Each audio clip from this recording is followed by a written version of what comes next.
This is John chapter 10 and verse 10. The thief cometh not before to steal and to kill and to destroy. I am come that they might have life and that they might have it more abundantly. And with that, I'd like to give all praises, glory, and honor to Yahweh, Ba'ashem, Yahweh Shai, Ba'ashem, Wahara Kakudas. Double honors to my apostles and elders of Great Millstone who I learned this truth from, and to all the faithful I can thought the four winds scattered abroad, continue pushing. And this is going to be a Lord willing. I was thinking about doing actually like a couple of parts to this video, and it's going to be dealing with the age of exploration. So we're going to go into history. This is mainly more of a history lesson. So we're going to go into history, and we're going to go into the timelines of these events that took place, and we're going to put the pieces of the puzzle together. Lord willing, I'll do a good job on it. Okay, and we're going to speak about our oppressors, the ones that put the Israelites in captivity, and the ones that are ruling over us now. Okay, and the nations being Esau, Edom, beginning with Esau, Edom. You had the Africans, the Hamites, and you have the Ishmaelites, the Arabs, or the Arabs, the Ishmaelites. See, and we're going to put the pieces of the puzzle together. And we're going to prove that this right here was something strategically. Matter of fact, let's grab it.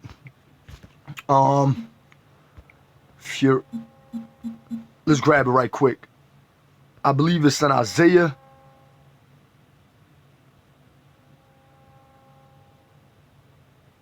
Salaka. Let me try to find it.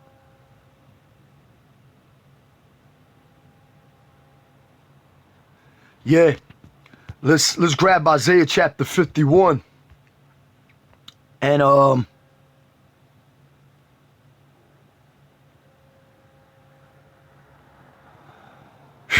Isaiah chapter 51 is starting at verse 15. But I am the Lord thy power, Yahweh Yahweh Shai, that divided the sea, whose waves roared. The Lord of hosts is his name. And I have put my words in thy mouth, and I have covered thee in the shadow of mine hand, that I may plant the heavens and lay the foundations of the earth, and say unto Zion, thou art my people. So the Israelites will always be the Lord's people. You so-called Negroes, Latinos, Native American Indians, you Seminole Indians, you Lakotas, you Cherokees. You're going to be the Lord's people. You so-called Puerto Ricans, man. The Lord is dealing with you, whether in curse or blessings. Verse 17, here's the point. Awake, awake, stand up, O Jerusalem. Now, Jerusalem is a people before it's a place. Okay, everywhere the Israelites go, we're a people before it's a place. The reason why, too, because we were scattered throughout the four corners of the earth. Whether it was slave ships, whether it was during the time of Salmanassar V, Sargon II, or the Assyrian Empire, Sennacherib, or Ashur-Haden, we were scattered, okay? The Lord scattered us, whether it's around the Mediterranean Sea, whether it's here in America, we're scattered. Canada, the land of the north, or here in America, the land of the north, we're scattered. South America. Anyway, you get the point. Which has drunk at the hand of the Lord the cup of his fury. And sure enough, the Lord unleashed that fury on his people. Okay, and this is during the time of the exploration age, or what you call the Renaissance period. Because right when the Renaissance period began, boom, the Lord strategically set all this up. He brought that evil upon his own people for a punishment for you niggas out there to get right, to show you his power, to turn back to the Lord, or else this is what this enemy is going to do with you continually. When you go into these curses in Deuteronomy, the scriptures don't lie. And the things that the curses say we were gonna be going through, sure enough we are. Not having cattle, our families being stripped and ripped away from us, our eyes to be evil towards our brothers, adultery, a woman not having respect for her man, a woman out there on the streets prostituting her body. That's all in the curses, man. Whether in Deuteronomy or any other chapter or verse in the Bible, it's all in the curses. Not having no rest or a place to lay your head, going from one place to another, being evicted, constantly being oppressed and downtrodden. So what did the Lord do? With awake, awake, stand up, O Jerusalem. which has drunk at the hand of the Lord the cup of his fury. And that hand represents power. When you read that word hand, for the most part, it represents power, depending on where you're reading it in the scriptures. So what? We drank the cup of the fury of the Lord. Showing you that the Lord poured out evil. So the Lord does create evil and he creates good, like Isaiah 45 states. Thou hast drunken the dregs of the cup of trembling and wrung them out. There is none to guide her among all the sons whom she hath brought forth, neither is there any that taketh her by the hand of all the sons that she hath brought up. These two things are come unto thee. Who shall be sorry for thee? Desolation and destruction, and the famine, and the sword. By whom shall I comfort thee? You see that? And let's get right into it. And the reason I brought out John chapter 10 and verse 10 to begin with was why? Because this devil comes to rape, to steal, to rob. That was Esau's main agenda when he came back into power. And listen close. So we're going to tie in the age of exploration and the downfall of the Israelites. So this is going to be part one. And Adawan Ratazah, this video will be uplifting and encouraging for brothers to get into history more and to tie in the scriptures with the history, because the scriptures are the main source that we go into and look for this information. You see that when you read the scriptures, there's a clarity of mind. Everything comes to life. The scriptures jump off the pages and they're alive. Okay, and this is what we're going through till this day as a people. Nothing but oppression. So, this is from a Lumen, History of World Civilization 2. Lumen, I believe it means light and something like that. But anyway, that ain't important. Okay, we're exposing this devil. So we're gonna be let's get right into it. Let's expose Esau Edom. Age of exploration. Age of exploration. The so-called age of exploration was a period from the early 15th century and continued into the early 17th century. It actually went past that. During which European ships were traveled around the world to search for new trading routes and partners to feed burgeoning capitalism in Europe. I don't know how to pronounce that word, burgeoning. Oh, let me see what that means right quick. You gotta look these things up. Nothing wrong with doing that. Let's see how you pronounce it. Burgeoning, okay. Beginning to grow or increase rapidly, flourishing. Manufacturers are eager to cash in on the burgeoning demand. Wool, burrow, wool, bud, put out buds, to grow. Literally to grow, put out buds, bud, wool. So their economy was going to start booming, and this is what they did to make their economy boom. Okay? So we're going to read more about how they made their economy to boom. During which European ships were traveled around the world to search for new trading routes and partners to feed burgeoning capitalism in Europe. In the process, Europeans encountered peoples and mapped lands previously unknown to them. Among the most famous explorers, and by the way, these are all Edomite devils. Among the most famous explorers of the period were Christopher Columbus, Vasco da Gama, Pedro Alvarez Cabral, John Cabot, Juan Ponce de Leon, and Ferdinand Magellan. I don't believe this is talking about King Ferdinand, okay, or Queen Isabella. This is another Ferdinand. The age, I believe I'm correct on that. The age of exploration was rooted in new technologies and ideas growing out of the Renaissance. Our apostles always bring out the word Renaissance, right? Renaissance, which Renaissance means a rebirth. Let's look that up. And it's going to even tell you what, matter of fact, let's look it up here on Google, right? Man, you got to be serious. Renaissance, the revival of art. Remember that, art and literature under the influence of classical models in the 14th and 16th centuries. So that's the Renaissance, is a time where they started painting images in the likeness, when Esau started painting images in the likeness of themselves.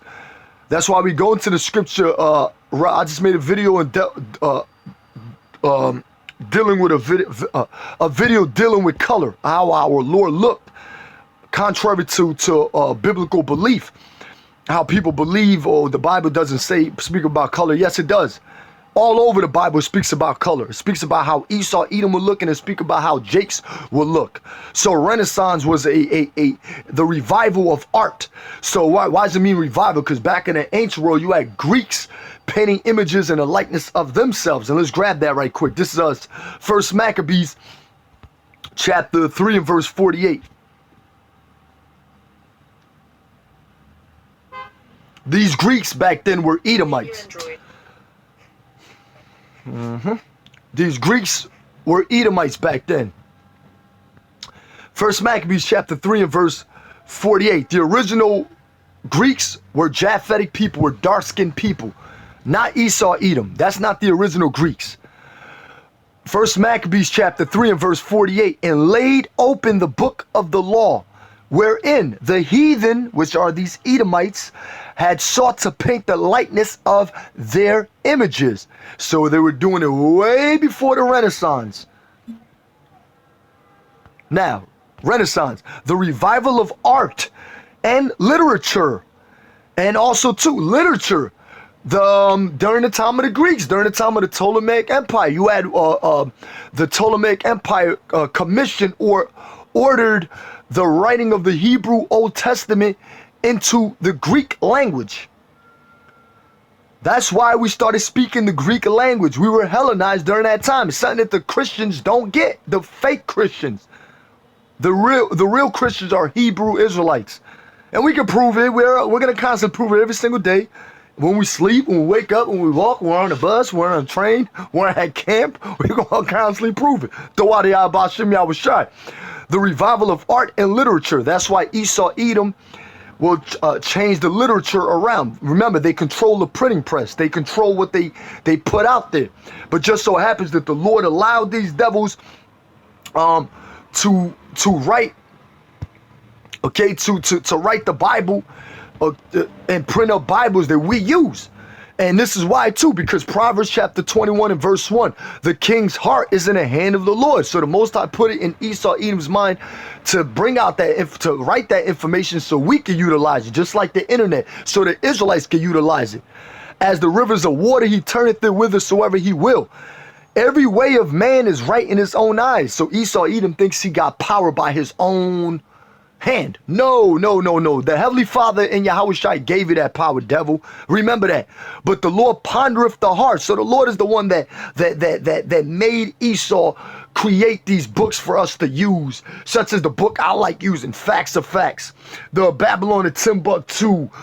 Another one I got here, I'm looking at it right now, the image of the black in Western art shows you the images of Israelites during the time of the Greek Empire. The View of the Hebrews by Ethan Smith. The Tribes of Israel in America. Come on. May I say more? May I say more? I mean, we could go on and on. James Adair, History of the American Indians by James Adair. So we could go on and prove these things, because this is a fact. So the Most High is the one that gave Esau the power of the earth. So of course they got the power of the printing press, the music industry. That's why they can control you niggas. That's why they got what you call the black boule, the middle class or higher society of black folk. Homie. Yeah, it is homos. Oh, I got so much energy. Oh, Lord. Okay, let's go right back to it, right? The revival of art, Renaissance, the revival of art and literature under the influence of classical models in the 14th, 16th century. The culture and style of art and architecture developed during the Renaissance.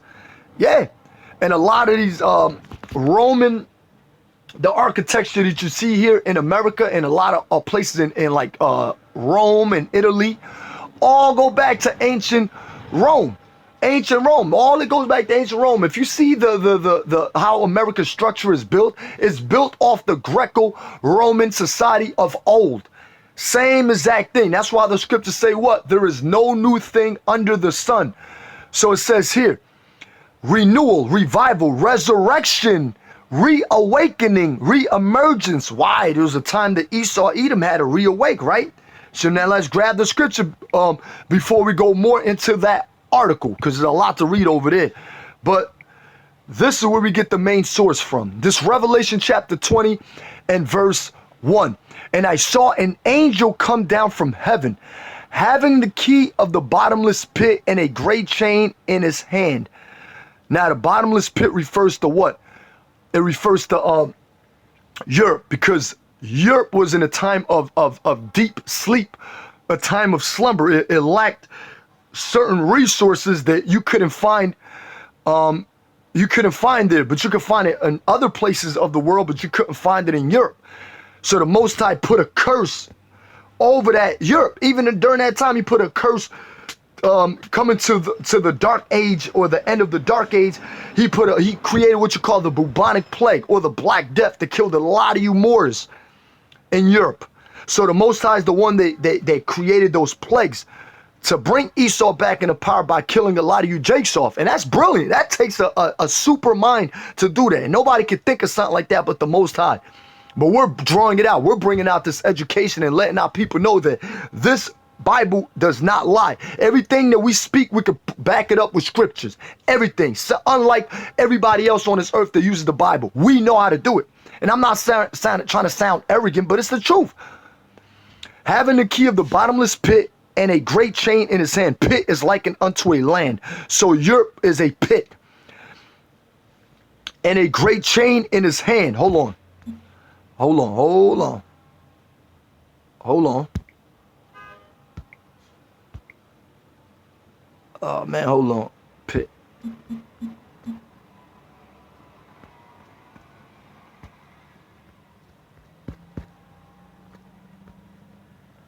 Salaki. I know it's in Ezra somewhere. I gotta grab it. If I can't find it, I can't find it. The second Ezra chapter 5 and verse 24. And of all lands of the whole world, thou hast chosen thee one pit, and that one pit is talking about Israel or the Israelites. So a pit is likened unto a land. And of all the flowers thereof, one lily. So the Lord has favorites, and the Israelites are the Lord's favorite. Okay? Revelation 20 and verse 1. And I saw an angel come down from heaven, having the key of the bottomless pit and a great chain in his hand. That's speaking about Yahweh Shai. He pretty much put a spiritual chain on this devil and took him out of power. This really started with the Roman emperors that pretty much got into power or around, I say around, I know the elders are more well, more advanced than I could tell you on this, but I would say around 183 AD. But nonetheless, the Israelites started being Roman emperors around a specific time, 183 AD.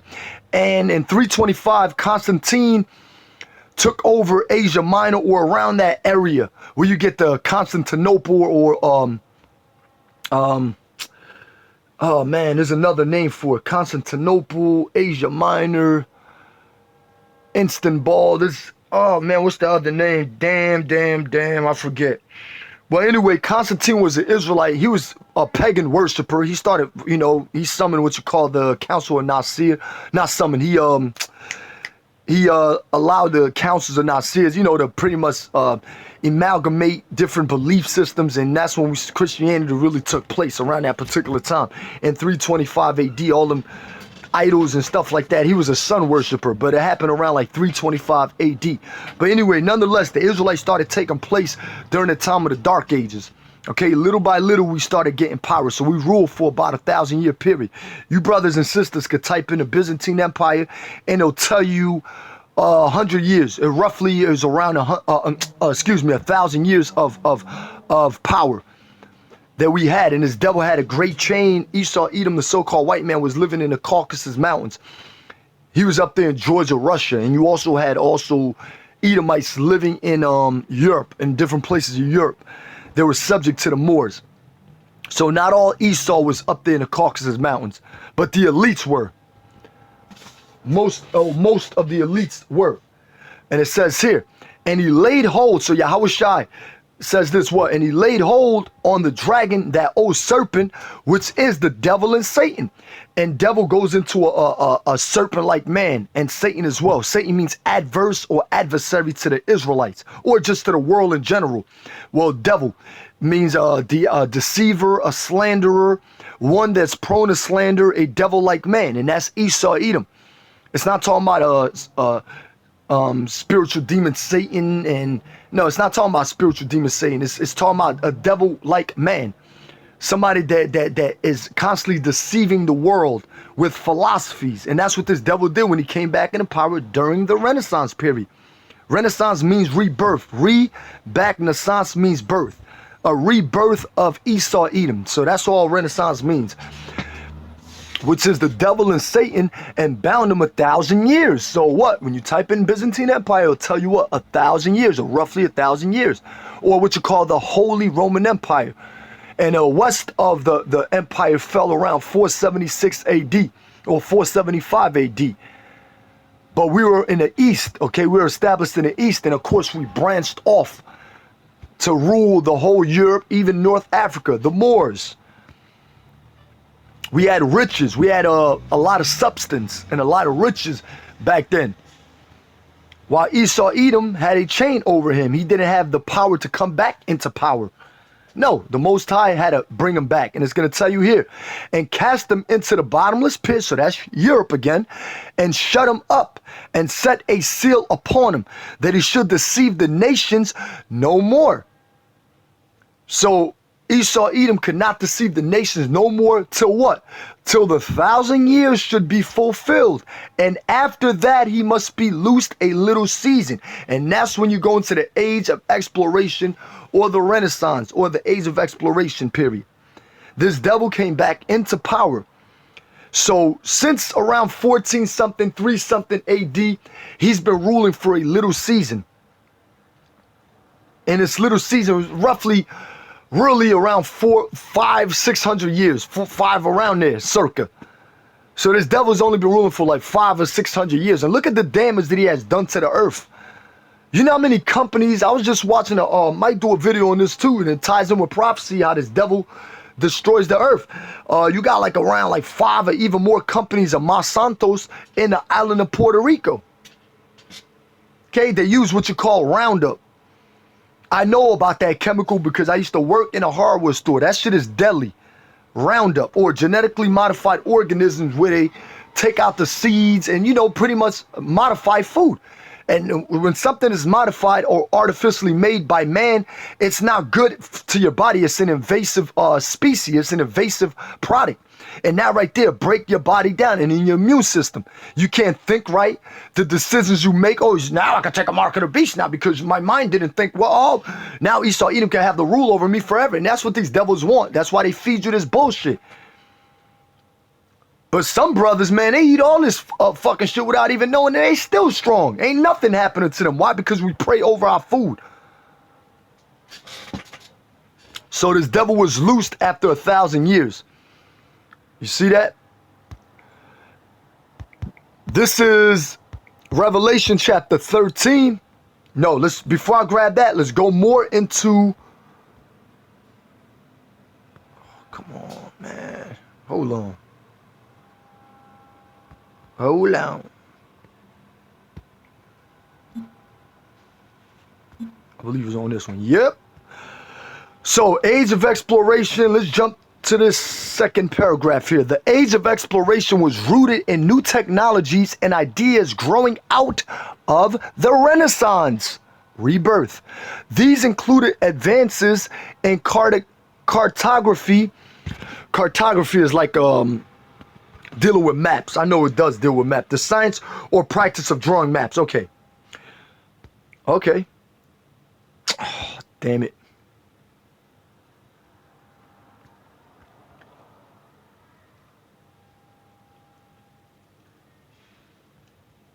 My bad. My bad.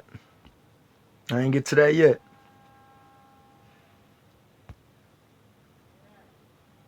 Okay. The age of exploration was rooted in new technologies and ideas growing out of the Renaissance. These included advances in cartography. By the way, these devils were in the mountains, like I mentioned earlier, right? When you go into the book of Job, the 30th chapter breaks all that down. Our forefather Job saw these visions. He knew exactly where Esau, Edom was going to be living at. Okay, and Job was not no Edomite because he was living in the land of Uz. Fucking devils. You got people that actually believe Job was an Edomite because he's living in the land of Uz. Well, I'm an Israelite living in the land of America. How about that? Because what? We were scattered throughout the four corners of the earth. The Lord scattered us. We ain't have no power to tell the Lord, oh, Lord, don't do this. He poured out his fury on us in his anger. What we going to tell the Lord? He does whatever he wants. These included advances in cartography, navigation, right? How to navigate the waters, and shipbuilding. Listen close. Shipbuilding. Where's Ishmael at, that fucking devil? We gonna get to him in a little bit. Oh, there we go. The most important development, and this is deadly serious, all right? I got a sense of humor. Brothers got a sense of humor, but we ain't fucking playing. All right, and the Most High is pissed the fuck off. The most important development was the invention of first the Carrick and then Caravel in Iberia, Iberian Peninsula, came to the north where Ishmael was dwelling at that time. All right, well, they dwell still in Saudi Arabia, like the scriptures say. In that region, his 12th princess, these that were a combination of traditional European and Arab designs were the first ships that could leave the relatively passive Mediterranean and sail safely on the open Atlantic Ocean. Now, shipbuilding and Arab designs, European and Arab designs. That's why we go, every time we look, you got to filter it out with the scriptures, right? Bring out the scriptures. Joel chapter 3, and let's start at verse, oh man. Let's start at verse, oh man, I want to start from the top, but start from the top. Joel chapter 3, the Spirit is telling me to start from the top. Joel chapter 3 and verse 1, for behold, in those days, which is now, and in that time, which is now, when I shall bring again the captivity of Judah and Jerusalem. We're still in our captivity. Judah represents the southern kingdom, which are you so-called Jamaicans, so-called Trinidadians, you Benjamites, okay, you so-called Negroes, you so-called blacks, you so-called African American, you so-called Haitians. Captivity, when I shall bring again the captivity of Judah and Jerusalem. Jerusalem represents the northern kingdom. Okay, how did the northern kingdom get here? During the time of the Assyrian invasion of Jerusalem or Samaria. They were taken into Assyria, and from Assyria, all right, they were taken over the waters of Babylon, the Euphrates, and then what? They came all the way down the Horn of Africa after a specific time, and they traveled here. The Most High held back the waters. You can read that in 2nd Ezra, the 13th chapter. So the Most High actually is the one that carried us over here. He scattered us over here. That's a curse. You see that? And these people don't like us bringing out this information, but the information will continue to go out there. Doesn't matter how much Esau, Edom tries to deceive, how much witchcraft he tries to deceive our people with, how he tries to blind our people for not seeing the facts. But the fact is that the Israelites, the so-called Negroes, are have the highest population in the prison systems. They have the highest on drugs.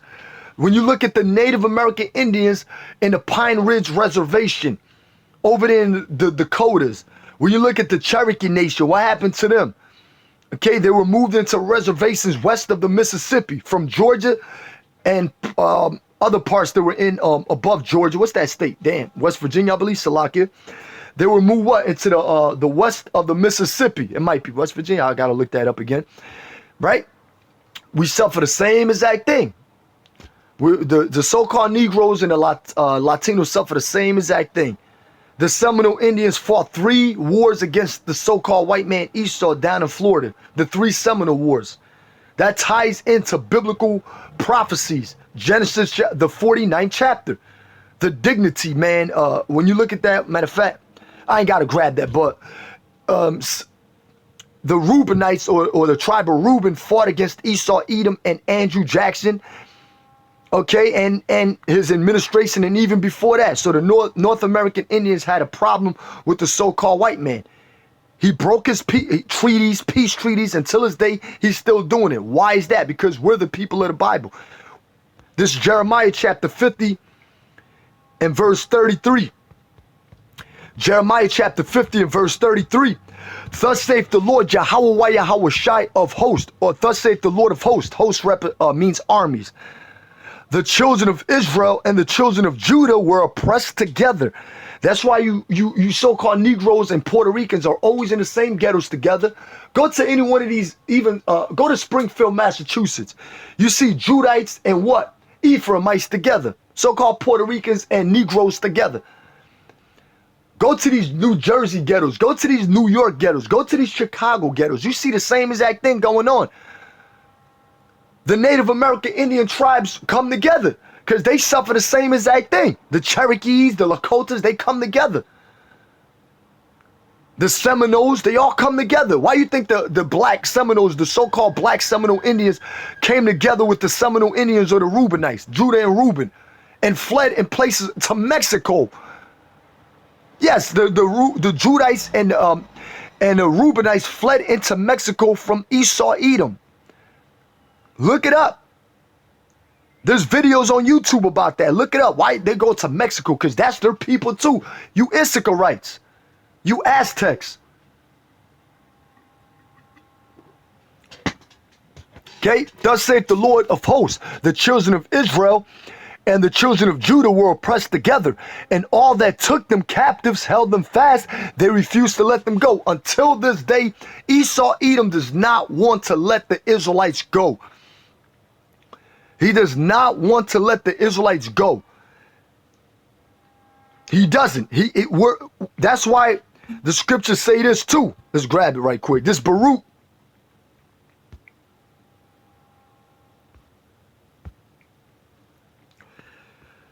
Baruch chapter 3 and verse 8.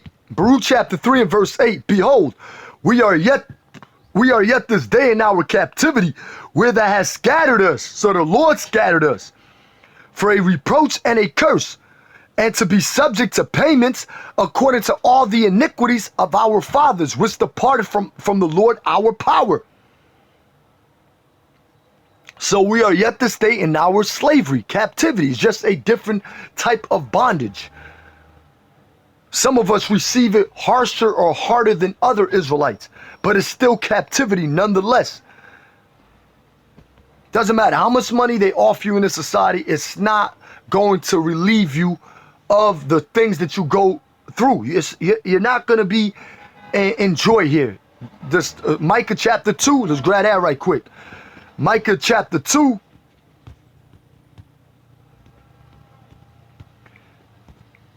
And verse 10. Micah chapter 2. My God, man. Get the fuck out of here, man. These fucking devils, man. Look, man. Oh, man. I'm trying to keep best to Salak. Excuse me for my French. Micah chapter 2 and verse 10. Arise he and depart, for this is not your rest. So this is not the rest for the Israelites. This is the same place where they created convict leasing. So that ties into the lie of the 13th Amendment being abolished. There's no such thing as the 13th Amendment being abolished. Your constitutional rights, your freedom of speech, when you expose this devil, you have no longer freedom of speech. That's why we know through prophecy the famine of the word has to come, because these devils are trying to shut us up. You know, it's funny as I was thinking the other day, what if these devils flagged my page and I ain't even got no videos on the page yet? Say I create a new page and these motherfucking devils already flagging my page. That'd be some shit. I was thinking about that too, because these devils don't want this word to go out there. You see that? Arise ye and depart, for this is not your rest. Because it is polluted, it shall destroy you even with a sore destruction. So Judah, the northern kingdom, the southern, Judah, the southern kingdom, you so-called Puerto Ricans, you so-called Mexicans, you so-called Guatemalans, you so-called Hondureños, you're still in the same position, man. The same position as devil during the time of the Renaissance, during the time of the age of exploration. He came to hunt us down. Okay? The age of exploration was rooted in technology. Matter of fact, let's start from here. Oh, no. Where was I? My bad. I was about to lose track over here. Okay, going into, come on, man. Going into Joel chapter 3, right? Starting from the top, dealing with Ishmael or the Arabs.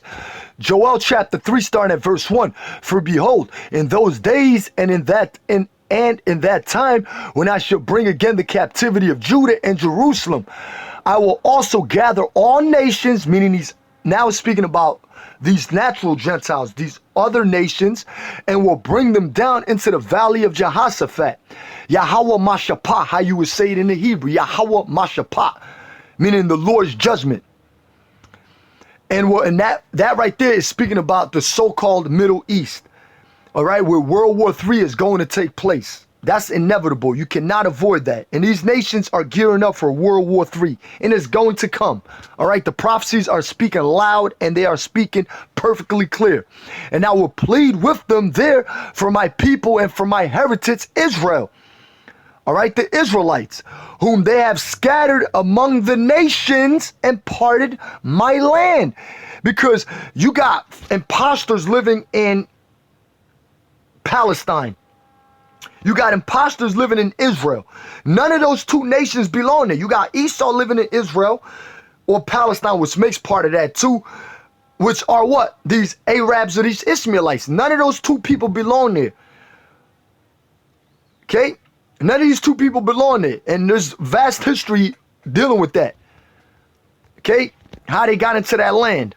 Both of those two nations, how they got into that land. They're not Israelites. But anyway, verse 3, and they have cast lots for my people. Now, casting lots means auctioning blocks.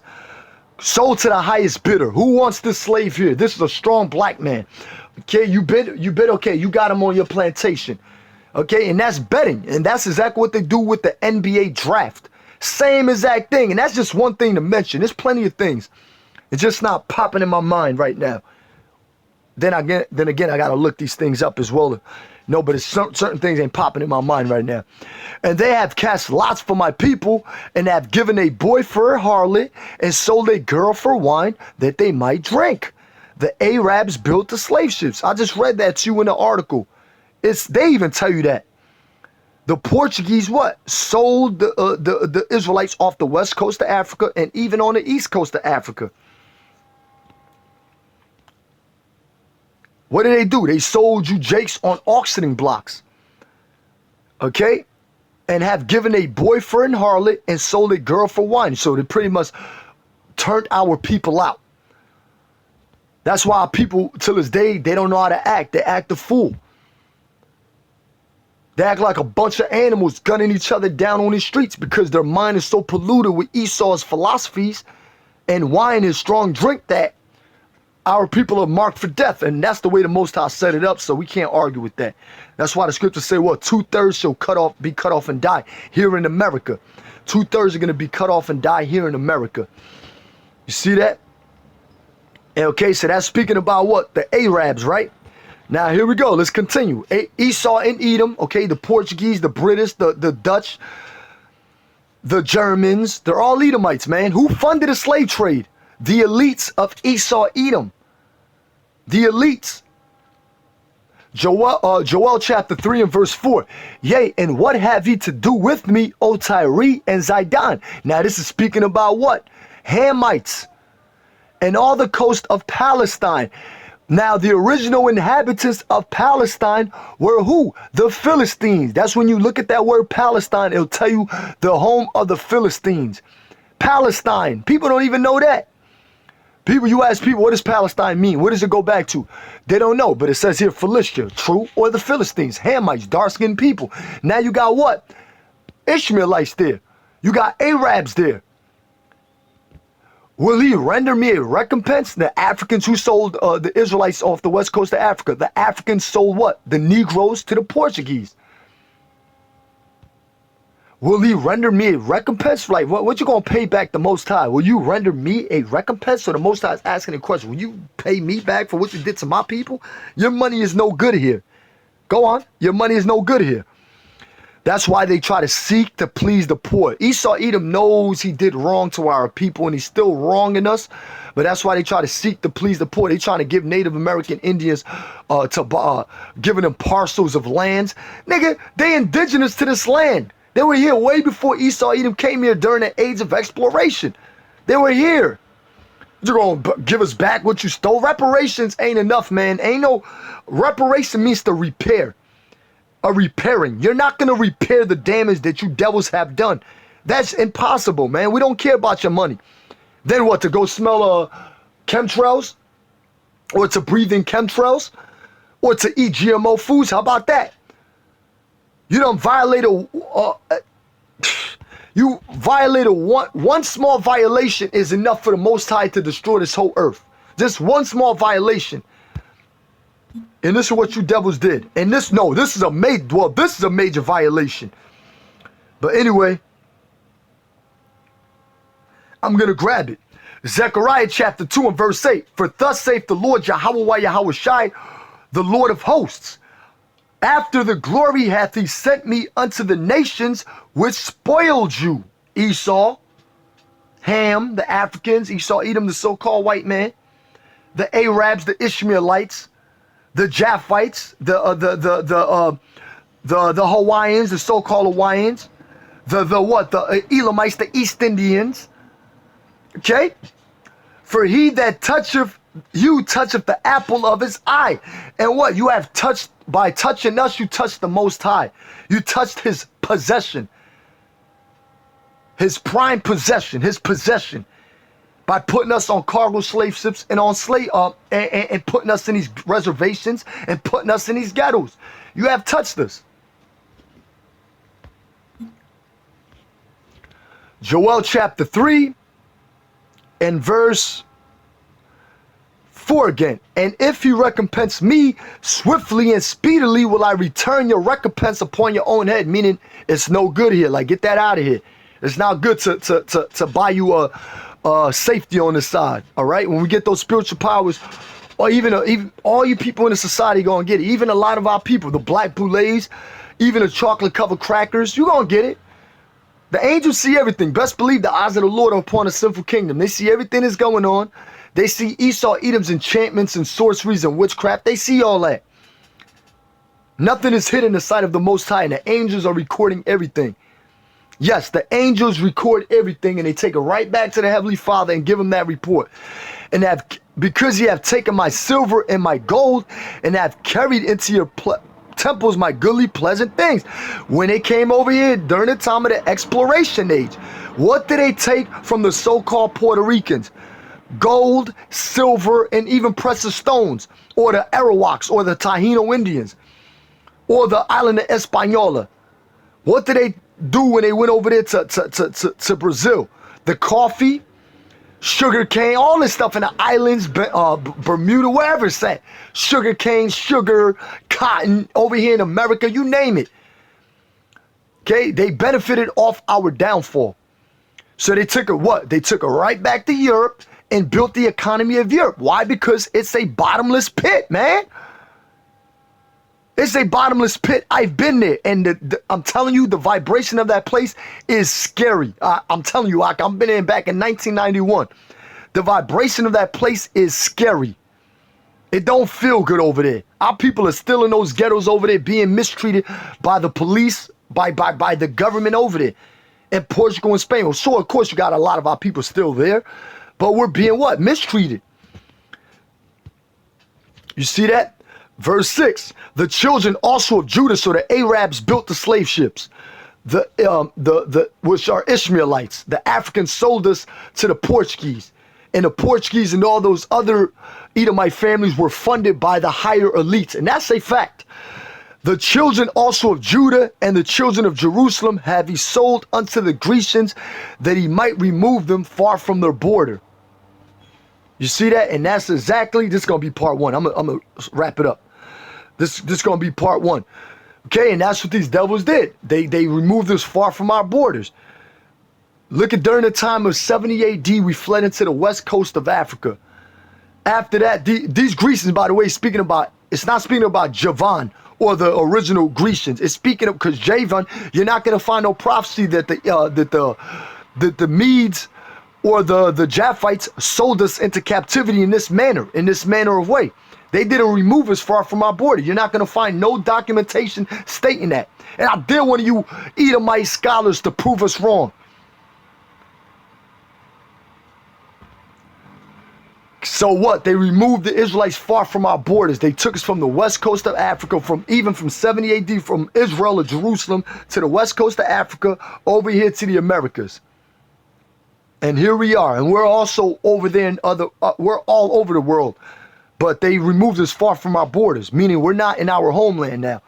The scriptures say what? Zechariah 9:6, a bastard to dwell in Ashdod. So this is going to be part 1 of the Age of Exploration. I'm going to put this on the history page and other pages. Shalom.